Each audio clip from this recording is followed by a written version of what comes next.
സഹോദരങ്ങളെ, നമ്മുടെ കർത്താവായ യേശു ക്രിസ്തുവിൻ്റെ പരിശുദ്ധമായ നാമം വാഴ്ത്തപ്പെടുമാറാകട്ടെ. അനുഗ്രഹിക്കപ്പെട്ട ഒരു ദിവസം കൂടി നമ്മുടെ ജീവിതത്തിലേക്ക് ദാനമായി പിതാവ് നൽകിയിരിക്കുകയാണ്.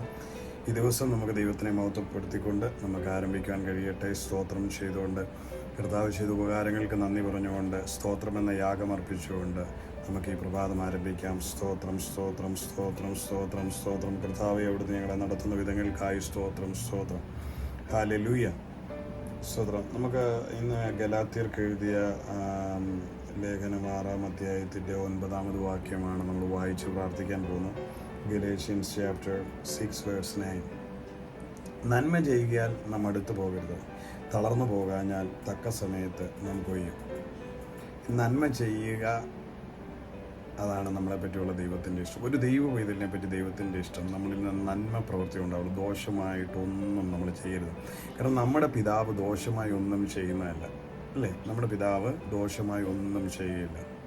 നമുക്ക് വേണ്ടി സകലത നന്മയ്ക്കായി ചെയ്ത നമ്മുടെ പിതാവാണ്. പിതാവിൻ്റെ കയ്യിൽ നിന്ന്, നമ്മുടെ രക്ഷകനായിരിക്കുന്ന കർത്താവിൻ്റെ കരങ്ങളിൽ നിന്ന് ഒരിക്കലും ഒരു ദോഷവും വരികയില്ല. ഏറ്റവും വലിയ നന്മ എന്ന് പറയുന്നത് തന്നെ അവൻ ഈ ഭൂമിയിലേക്ക് വന്ന യോഗ്യരല്ലാഞ്ഞ് നമ്മെ വീണ്ടെടുക്കാൻ വേണ്ടി തൻ്റെ പ്രാണനെ നൽകിയതാണ്. അത് നമ്മളോട് കാണിച്ച ഏറ്റവും വലിയ കരുണയാണ്. അവൻ ചെയ്ത നന്മയാണ് പിതാവായ ദൈവം. അങ്ങനെ ജീവനെ നൽകുവാൻ തപ്പോണം നമ്മളോട് കാണിച്ച ആ കരുണ, അങ്ങനെ വലിയൊരു നന്മ ചെയ്ത ദൈവം ഒരിക്കലും നമ്മളെ ദോഷങ്ങളാൽ പരീക്ഷിക്കുന്ന ഒരു ദൈവമല്ല. തിരുവചനം പറയുന്നത് അവൻ ദോഷങ്ങളാൽ പരീക്ഷിക്കുന്നില്ല എന്നാണ് പറയുന്നത്. സ്തോത്രം. ആ ദൈവം നമ്മളോട് പറയുന്നത്, അവൻ തന്ന മാതൃക നമ്മൾ മറ്റുള്ളവർക്ക്, തിന്മ ചെയ്യുന്നവർക്ക് പകരം നന്മ ചെയ്യുക. ഈ ഭൂമിയിലായിരുന്നപ്പോൾ കർത്താവിനെ ശത്രു എത്രത്തോളം പീഡിപ്പിച്ചു. അവരെ ആരെയും കർത്താവ് ഒരു വാക്കിനാൽ ഉപദ്രവിക്കുകയോ അല്ലെങ്കിൽ അവരെ ഏതെങ്കിലും നിലയിൽ അവർക്ക് മുറിവേൽക്കുന്ന യാതൊരു കാര്യവും കർത്താവ് ഇതില്ല. കർത്താവ് ശത്രുവിനെ സ്നേഹിക്കാൻ പറഞ്ഞിട്ട് കർത്താവ് സ്നേഹിച്ച് തന്നെ നമ്മളെ കാണിക്കുകയായിരുന്നു, മാതൃകയായി കാണിക്കുകയായിരുന്നു. ആ കർത്താവ് നമ്മളോട് പറയുന്നൊരു കാര്യം ഉണ്ട്, നന്മ ചെയ്ത് നിങ്ങൾ മടുത്തു പോകരുത്. നന്മ ചെയ്യുകയാൽ നിങ്ങൾ മടുത്തു പോകരുത്, തളർന്നു പോകാഞ്ഞാൽ തക്ക സമയത്ത് നമ്മൾ പോയി. കാരണം ഈ നന്മ ചെയ്ത് മടുത്തു പോകരുത് എന്ന് പറയാൻ കാരണം എന്താണെന്ന് വെച്ചാൽ, പാപികളാൽ ഈ വണ്ണം ദോഷങ്ങളെല്ലാം അനുഭവിച്ചിട്ട് അവസാന സമയം വരെയും കർത്താവ് പരിഭവങ്ങളൊന്നും പറഞ്ഞില്ലെന്നുള്ളതാണ്. തന്നെ ഉപദ്രവിച്ചവർക്ക് നന്മ ചെയ്തു, തന്നോട് ദോഷം ചെയ്തവർക്കെല്ലാം നന്മ ചെയ്തു കർത്താവ് അവസാന നിമിഷം വരെ. അതുകൊണ്ട് മടുത്തു പോകരുതെന്ന് പറഞ്ഞാൽ, മടുത്തു പോകാതിരുന്നാൽ അവസാനം നമുക്ക് ജയമുണ്ടെന്നുള്ളതാണ്. കർത്താവ് ഉപദ്രവങ്ങളേക്കുന്നു, പീഡകളേക്കുന്നു, അപമാനങ്ങളേക്കുന്നു, നിന്ദകളേക്കുന്നു. എൻ്റെ യേശു സകലവിധ താൻ ആർക്ക് എവിടെയെല്ലാം നന്മകൾ ചെയ്യപ്പെട്ടോ സമൂഹം ഒന്നടങ്കം താൻ നന്മ ചെയ്ത് തൻ്റെ നന്മ അനുഭവിക്കാത്ത ജനവിഭാഗങ്ങളില്ല. പക്ഷെ തന്നെ ക്രൂശിക്കുന്നവരുടെ കൂട്ടത്തിൽ ഇവരെല്ലാവരും കൂടി എന്നുള്ളതാണ് മറ്റൊരു വാസം. ഇതെല്ലാം ഉണ്ടായിട്ടും അവസാനത്തോളം സഹിച്ചു നിന്നു എന്നുള്ള, അവസാന സെക്കൻഡിലും ദൈവം നന്മ മാത്രമാണ് ചെയ്യുന്നത്. ക്രൂശിൽ കിടന്ന കള്ളനും ദോഷിയുമായിരുന്ന ഒരു മനുഷ്യൻ കർത്താവിനോട് അപേക്ഷിക്കുമ്പോൾ, കർത്താവ് ഇന്ന് നീ എന്നോടൊപ്പം പർദീസിലിരിക്കും, നീ രാജ്യത്വം പ്രാപിച്ചു വരുമ്പോൾ എന്നെയും ഓർക്കണമേ എന്ന് ഒറ്റ വാക്കിൽ, എന്നെയും കൂടെ ഓർക്കണമേ എന്നുള്ളൊരു ഒറ്റ വാക്കിൽ സ്വതന്ത്രം കർത്താവ് ഇന്ന് നീ എന്നോടുകൂടെ പർദീസിലേക്ക്. അവസാന സെക്കൻഡിലും ദൈവം നന്മ മാത്രമാണ് ചെയ്യുന്നത്. അവന് യാതൊരുവിധ ക്വാളിറ്റിയും പറയാനില്ല. ദോഷിയായ ഒരു മനുഷ്യൻ, പാപിയായ ഒരു മനുഷ്യൻ, കള്ളനായ ഒരു മനുഷ്യൻ, ആ മനുഷ്യൻ്റെ തൻ്റെ പ്രാണൻ പിടിയുന്ന ക്രൂശിലെ അവസാന സെക്കൻഡിൽ അവിടെയും നന്മ ചെയ്ത് നമുക്ക് കാണാൻ കഴിയുന്നത്. ആ കർത്താവ് നമ്മളോട് പറയുന്നൊരു കാര്യം, ഒരു ദൈവ ഇതിനെ സംബന്ധിച്ചിടത്തോളം ദൈവ ഇതിൽ ചെയ്യേണ്ട ഒരു കാര്യം, ഞാനും നിങ്ങളും ചെയ്യേണ്ട കാര്യം മറ്റാരുമല്ല, നമ്മൾ ചെയ്യേണ്ട കാര്യമാണ്. നന്മ ചെയ്യാൻ നാം മടുത്തു പോകരുത്. അവസാനം നിങ്ങൾ എത്ര വലിയ കൊടിയ സാഹചര്യങ്ങളിലൂടെ കടന്നു പോയാലും നിങ്ങളുടെ ജീവിതത്തിൽ മറ്റാർക്കും ഒരു ദോഷവും ചെയ്യരുത്, നന്മ മാത്രമേ ഉള്ളൂ. നമ്മളെ ഉപദ്രവിക്കുന്നവരും നന്മ ചെയ്യുക, നമ്മളെപ്പറ്റി ദോഷം പറയുന്നവർക്കും നന്മ ചെയ്യുക. സ്തോത്രം. അത് കർത്താവ് നമ്മളിലേക്ക് ആക്കി വെച്ചിരിക്കുന്ന ഉത്തരവാദിത്തമാണ്. പ്രിയമുള്ളവരെ, തളർന്നു പോകാഞ്ഞാൽ തക്ക സമയത്ത് നാം കൊയ്യുമെന്നാണ് പറയുന്നത്. അപ്പോൾ ഈ കർത്താവ് വിതയ്ക്കുന്ന ഉദാഹരണം പറയുന്നുണ്ടല്ലോ നമ്മളോട്. സ്തോത്രം. ഈ വിതയാണ്, നന്മയുടെ ഒരു വിതയാണ് നാം ചെയ്യുന്നത്. നമ്മളിത് ചെയ്താൽ നമുക്കിതിനൊരു കൊയ്ത്തുണ്ടാവുമെന്നുള്ള കർത്താവ് ഉറപ്പ് നൽകുകയാണ്. നിങ്ങൾക്കും എനിക്കും മടുത്തു പോകാതെ നന്മ ചെയ്താൽ ആ നന്മയല്ലേ ചെയ്ത്, ആ നന്മയുടെ കൊയ്ത്ത് തന്നെ ഉണ്ടാവും. സ്വതന്ത്രം. നമ്മൾ എന്താണോ വിതച്ചിരിക്കുന്നതിൻ്റെ ഒരു കൊയ്ത്ത് നമുക്കുണ്ടാകും. മറ്റുള്ളവർക്ക് ദോഷം ചെയ്താൽ നമ്മുടെ ജീവിതത്തിൽ ദോഷം അനുഭവിക്കേണ്ടതായി വരും, യാതൊരു സംശയവുമില്ല. മറ്റുള്ളവരെ നമ്മൾ ഉപദ്രവിച്ചാൽ നമ്മുടെ ജീവിതത്തിലും ഉപദ്രവങ്ങൾ ഉണ്ടാകേണ്ടതായി വരും, അത് യാതൊരു സംശയം. എന്ത് വിതച്ചാലും അത് കൊയ്യും. ഒരു വിത്ത്, ഏതിൻ്റെ വിത്താണോ ഇടുന്നത് അത് മുളയ്ക്കും, അത് ഫലമാകും. അത് നല്ല വിത്തായിട്ടെങ്കിൽ നല്ല ഫലം കൊയ്യും, ആകാത്തതാണെങ്കിൽ ആ ആകാത്ത ഫലവും നമ്മൾ അനുഭവിക്കേണ്ടതായി വരും. എന്ന് പറഞ്ഞ പോലെ നന്മ ചെയ്യുന്ന ഒരു വ്യക്തിയുടെ ജീവിതത്തെപ്പറ്റി കർത്താവ് പറയുന്നത്, നീ കൊയ്യും. യാതൊരു സംശയമില്ല. ഇന്ന് വിതയ്ക്കുകയാണ്, കണ്ണുനീരോടെ വിതയ്ക്കുകയാണ്. ആർപ്പോടെ കൊയ്യുന്ന ഒരു നാള് നിങ്ങളുടെ മുൻപിലുണ്ട് എന്ന് നിങ്ങൾ മറന്നു പോകരുത്. ആർപ്പോടെ കൊയ്യുന്ന ഒരു നാൾ നിങ്ങൾക്കുണ്ടാവും. നന്മ വിതച്ച് നന്മ കൊയ്യുന്ന ഒരു മനോഹരമായ കാലം നമ്മുടെ മുൻപിലുണ്ട്. അതുകൊണ്ട് ഇന്ന് എന്തെല്ലാം പ്രശ്നങ്ങളുണ്ടെങ്കിലും ഒരു ദോഷം പോലും ആരോടും പറയരുത്. ഒരു ആർക്കും ഒരു ദോഷമായ ഒന്നും ചെയ്യുകയും ചെയ്യരുത്. ദൈവസന്നിധിയിൽ നമുക്കെപ്പോഴും നീതിയുള്ളൊരു ഹൃദയം ഉണ്ടായിരിക്കണം. നിഷ്കളങ്കവും പരമാർത്ഥവുമായൊരു ഹൃദയം ഉണ്ടായിരിക്കണം. ഞാൻ ആർക്കും ഒരു ദോഷവും ചെയ്യുന്നില്ല എന്ന് നാം ഉറപ്പുവരുത്തും. മറ്റുള്ളവരെന്തും പറഞ്ഞോട്ടെ, മറ്റുള്ളവർ അവർക്ക് നമ്മളെപ്പറ്റി മുൻവിധികൾ കാണും, ഊഹാപോഹങ്ങൾ കാണും, സംശയങ്ങൾ കാണും. ഇതൊക്കെ വെച്ച് അവർ സംസാരിക്കും. നമ്മുടെ പ്രകൃതം കണ്ട് അഹങ്കാരിയാണെന്നൊക്കെ തോന്നും, അല്ലെങ്കിൽ അവനിൽ ഇങ്ങനെ കുഴപ്പമുണ്ടെന്നൊക്കെ അവർക്ക് തോന്നും. പക്ഷെ നമ്മളും ദൈവവുമായുള്ള മനസാക്ഷിയിൽ നമ്മൾ നിഷ്കളങ്കരും നേരുള്ളവരുമായിരിക്കണം. ശത്രു നമ്മളെ കെടുത്തിക്കളയാൻ എന്ത് ചെയ്താലും അവൻ്റെ മുൻപിൽ നമ്മൾ തലകുനിച്ചു കൊടുക്കുകയല്ല, നന്മ പകരം ചെയ്യുക. മിണ്ടാതെ മൗനമായിരുന്നു. ഞാൻ പലപ്പോഴും പറയുന്നൊരു കാര്യമുണ്ട്, മിണ്ടാതെ മൗനമായത് ഞാൻ ദൈവമെന്ന് അറിഞ്ഞുകൊള്ളുകയും എന്ന് പറയും. പലയിടത്തും ചിലപ്പോൾ നമ്മൾ സഹായിച്ചവരോ ഒക്കെ ചിലപ്പോൾ നമുക്ക് ഉപദ്രവമായിരുന്നാലും നമ്മളവിടെ തിരുത്താനോ, ഞാൻ അങ്ങനെ ഹെൽപ്പ് ചെയ്തതല്ലേ, ഞാൻ എന്നോട് നന്ദികേടല്ലേ കാണിച്ചു, ഇതൊന്നും നമ്മൾ ചോദിക്കാൻ നമുക്ക് അവകാശമില്ല കേട്ടോ. നിങ്ങൾക്ക് അവകാശമില്ല. നിങ്ങൾ ആരെങ്കിലും ഹെൽപ്പ് ചെയ്തു, അവർ നിങ്ങൾക്ക് ഉപദ്രവം ചെയ്തെങ്കിൽ നിങ്ങൾ നന്ദികേട് കാണിച്ചല്ലോ എന്ന് ചോദിക്കാൻ നമുക്ക് അവകാശമില്ല.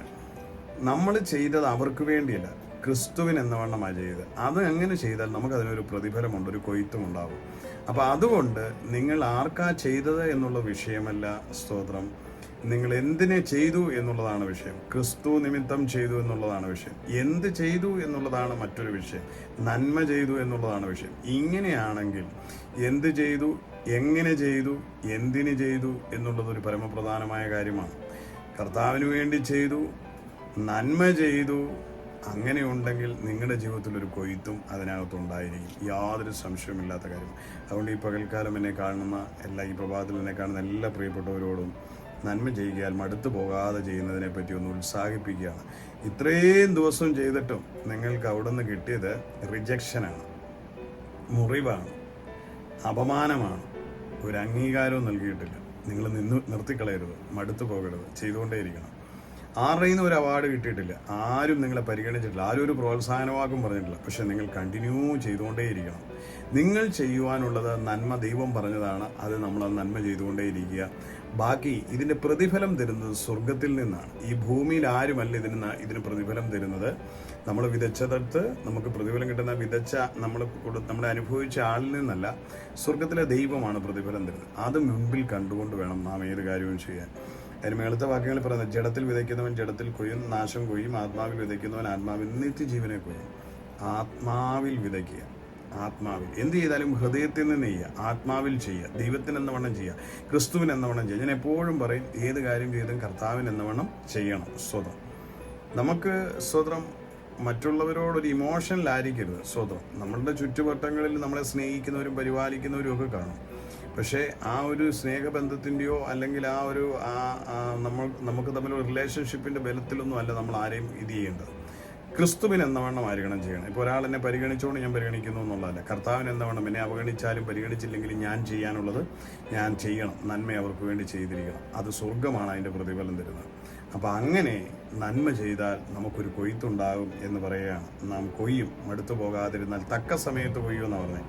ഈ പദമൊക്കെ വളരെ ഇമ്പോർട്ടൻ്റ് ആയിട്ടുള്ള കാര്യം, തക്ക സമയത്ത് കൊയ്യുമെന്നാണ് പറയുന്നത്. നമ്മുടെ സങ്കീർത്തനാരും പറയുന്ന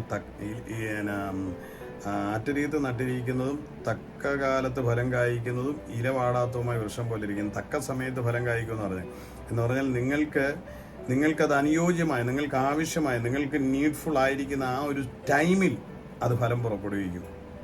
നിങ്ങൾക്ക് ഈ കൊടിയ വേനൽക്കാലത്ത് ഇപ്പോഴാണ് നിങ്ങൾക്കൊരു ആശ്വാസത്തിന് ഒരു സ്വല്പം പഴനീര് വേണ്ടുമെങ്കിൽ ഈ സമയത്ത് ആ ഫലം നിങ്ങൾക്ക് തരും. ആ നിലയിൽ അത് കായ്ക്കും, ആ നിലയിൽ അത് ഫലം പുറപ്പെടുവിക്കും എന്നാണ് പറയുന്നത്. എന്ന് പറഞ്ഞതുപോലെ തന്നെ ഇപ്പം നിങ്ങൾക്ക് ഒരു മാമ്പഴം കഴിക്കേണ്ട സമയമാണ് ഈ കൊടും വേനലിൽ. ഈ സമയത്ത് നിങ്ങൾക്കത് ആ വരണ്ടിരിക്കുന്ന സമയത്ത് അത് കിട്ടുമ്പോഴാണ് ആ തക്ക സമയം എന്ന് പറയുന്നത്. നിങ്ങൾ ഒരു സാഹചര്യങ്ങളും ഇല്ലായിരിക്കുമ്പോൾ എന്ന് പറഞ്ഞതുപോലെ തന്നെയായിരിക്കും സ്വർഗത്തിലെ ദൈവം തക്ക സമയത്ത് നിങ്ങൾക്ക് ആ നന്മ കൊയ്യുവാൻ കഴിയും.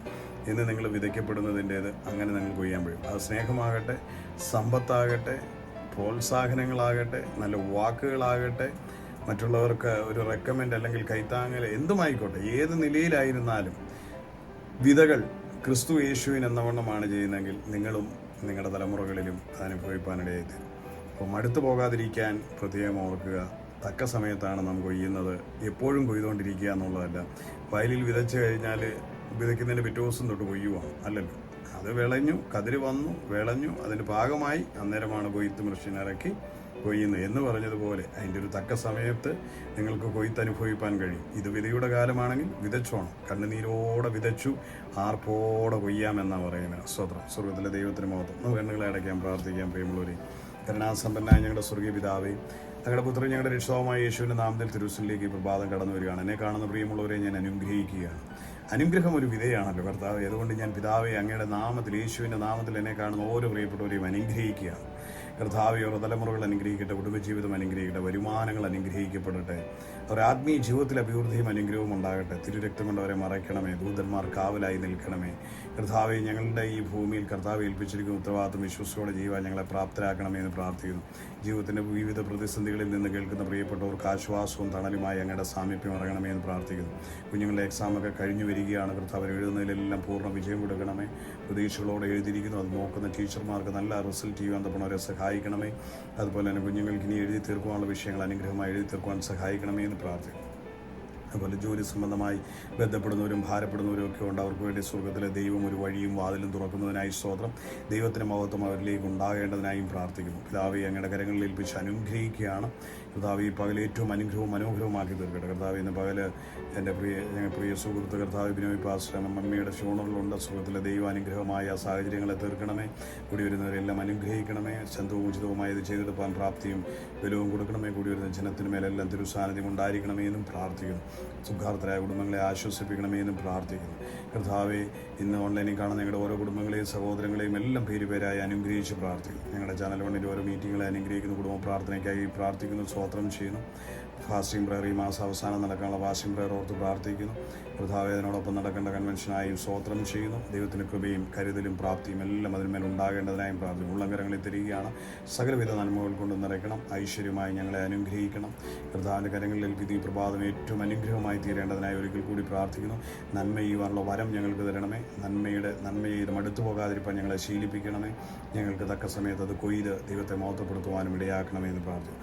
ഇന്ന് കേട്ടിരിക്കുന്നവരുടെ എല്ലാം ജീവിതത്തിൽ വലിയൊരു കൊയ്ത്തുണ്ടാകേണ്ടതിനായി പ്രാർത്ഥിക്കുന്നു. കഴിഞ്ഞ കാലങ്ങളിൽ അവർ ചെയ്തതിൻ്റെ ഒരു കൊയ്ത്ത് നാളുകളായി ഈ നാളുകൾ മാറേണ്ടതിനായി ഞാൻ ഓരോരുത്തരെയും അനുഗ്രഹിക്കുന്നു. പിതാവ് പ്രാർത്ഥന കേൾക്കുന്നതിനായി സ്തോത്രം. യേശുവിൻ്റെ നാമത്തിൽ തന്നെ. ആമേൻ, ആമേൻ, ആമേൻ. കർത്താവിലെവരും അനുഗ്രഹിക്കട്ടെ.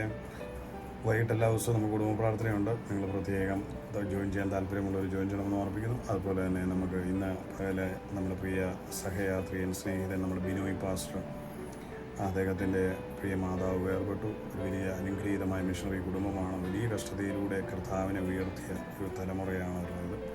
ആ പ്രിയ മാതാവിൻ്റെ വിയോഗത്തിൽ നമുക്ക് സ്വന്തം പ്രത്യേക കുടുംബത്തിൻ്റെ ആശ്വാസം എന്തെങ്കിലും പ്രാർത്ഥിക്കണമെന്ന് ഓർപ്പിക്കുന്നു. കർത്താവ് അനുഗ്രഹിക്കട്ടെ.